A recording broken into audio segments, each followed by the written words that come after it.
शिव गुरु के चरणों में प्रणाम करती हूँ। माँ भवानी के चरणों में प्रणाम करती हूँ। मेरी प्रणाम को स्वीकार कीजिए महादेव, स्वीकार कीजिए। 3 सूत्र बताने वाला हरिंद्र नंद भैया के चरणों में प्रणाम करती हूँ। साथ ही साथ साहब लीलम दीदी के चरणों में प्रणाम। मेरी प्रणाम को स्वीकार कीजिए महादेव, स्वीकार कीजिए। गुरु भाई गुरु बहना के चरणों में प्रणाम करती हूँ। मेरी प्रणाम को स्वीकार कीजिए महादेव, स्वीकार कीजिए। है गुरु। शिव के मंदिलावा में एक पुजारी हो, शिव के मंदिलावा में एक पुजारी हो।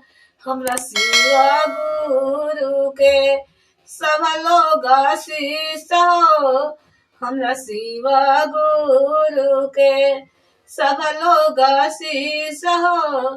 शिव के मंदिलावा में एक पुजारी हो, हमरा शिव गुरु के सब लोग आशीष हो, हमरा शिव गुरु के सब लोग आशीष हो।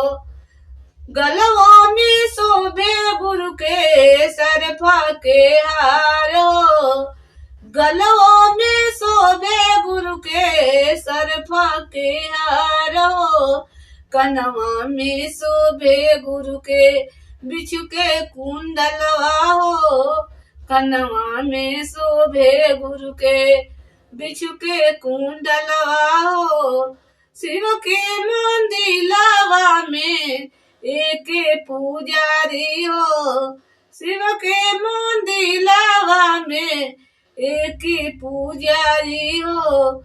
हमरा शिव गुरु के सब लोग आशीष हो, हमरा शिव गुरु के सब लोग आशीष हो। गुरु जी के जटावा में गंगा माई के धरवा हो, गुरु जी के जटावा में गंगा माई के धरवा हो।